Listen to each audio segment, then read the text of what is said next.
All right, let's get right into it. If there is one single change you can make to your website that will give you the biggest, most noticeable performance boost, it's this. We're talking about image optimization, and honestly, it's probably the highest impact thing you can focus on. So, just how big of a deal is this? Well, take a look. On most websites, images make up a huge chunk of the total page weight. We're talking 50, sometimes even 80%. All your JavaScript, your CSS, your fonts, everything else is crammed into that little slice. Images are the elephant in the room. And you know what? Because they're the biggest problem, they're also our single biggest opportunity. Getting your images right offers one of the best returns on investment for making your site faster. Hands down.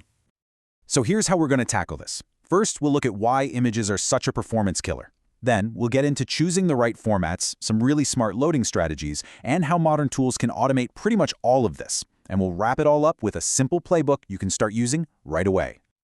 Okay, section 1. Let's start with the why. Because unoptimized images aren't just slow, they're a hidden performance killer that directly hurts the key metrics Google uses to measure user experience. And check this out. The impact is so direct. When you optimize an image, you're not just making a file smaller, you are directly improving your first contentful paint. That's when the first thing shows up on screen.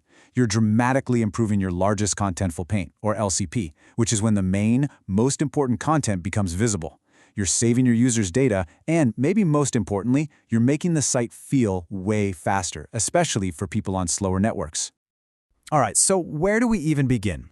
The foundation, the absolute starting point for all image optimization, happens before that image ever even hits the browser. It all starts with the file format itself. For years, we've had JPEG and PNG, right? But look at the modern options. WebP gives you a solid 25 to 35% size reduction, and browser support is fantastic. But then you've got AVIF, the new champion on the block, which can give you a staggering 40 to 50% smaller file. For a big hero image, that's an absolute game changer. Now you're probably thinking, okay, but what about older browsers that don't support AVIF? And this is where modern HTML has a really beautiful, elegant solution. We have this thing called the picture element, and it lets the browser itself make the smart choice. Here's how it works, and it's so simple. You give the browser a few options, like an AVIF file and a WebP file. The browser looks at the first one, AVIF, and asks itself, can I handle this? If the answer is yes, great, it uses it and stops there. If not, it moves on to the next one, WebP. And if it can't even handle that, no problem. It just falls back to the good old image tag you already have. Everybody gets an image, but modern browsers get a much faster one. So we've picked the right file format. Perfect. Now let's talk about the how. How do we intelligently deliver that optimized file to the user at just the right moment?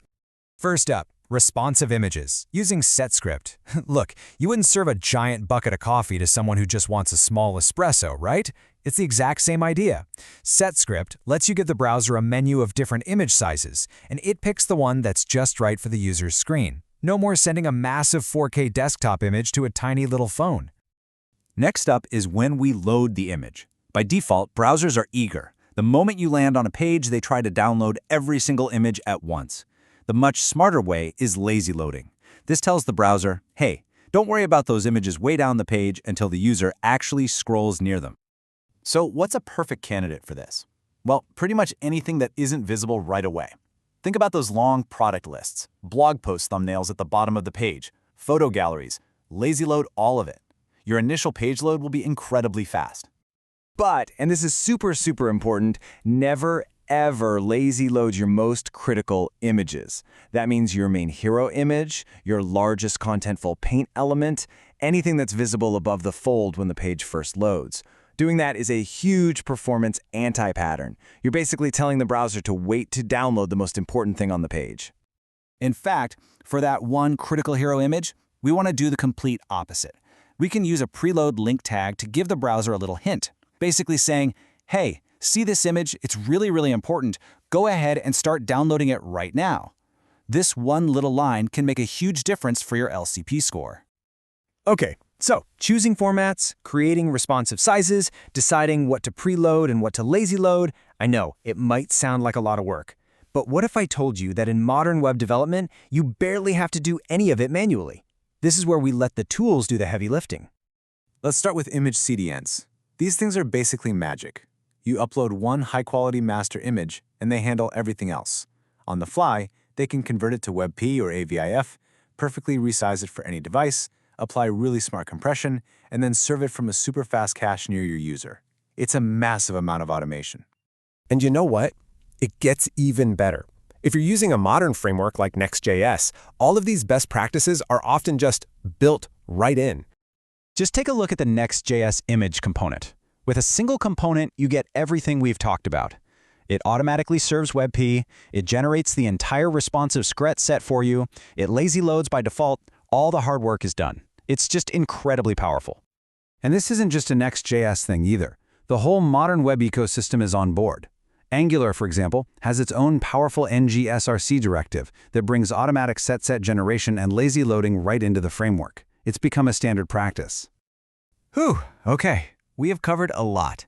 So let's boil it all down into a dead simple, final playbook that you can apply to every single image on your site. It really just comes down to two categories of images. For your most important, above-the-fold hero image, preloaded, use modern formats like AVIF or WebP, and use responsive sizes. For everything else, all those images below the fold, lazy load them, use WebP for a great balance of size and support, and yeah, use responsive sizes. That's it. That's the core strategy. And why does this all matter so much? Because image optimization is one of the only things you can do that gives a boost to pretty much every single performance metric out there. It helps your core web vitals, it saves your users' data, and it just makes your site feel more responsive and professional. So, I'll leave you with this one question. After all this, think about your own site. What's the one image, that main banner, that key product shot, that you could go and optimize right now?